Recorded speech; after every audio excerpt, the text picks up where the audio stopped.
Bersama pihak kejaksaan, bea cukai, dan instansi lainnya, pemusnahan sabu 2,4 kg dilakukan di halaman kantor BNNP Provinsi Sulawesi Selatan.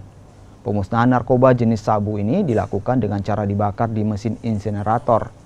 Barang bukti sabu ini merupakan hasil pengungkapan dari 2 kasus di Kabupaten Sidrap dan Makassar pada Januari dan Februari 2021 lalu.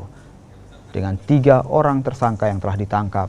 2 tersangka yang ditangkap di Sidrap berawal dari informasi BNNP Pekanbaru Riau terkait adanya kiriman paket tujuan Kabupaten Sidrap.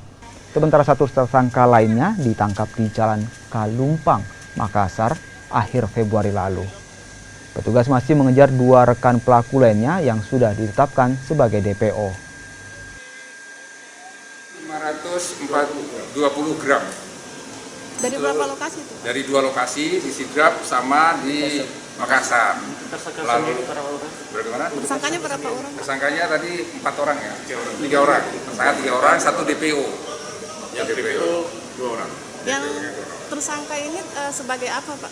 Kurir dan pemasok, karena semua mengakunya kurir kalau sudah ditangkap.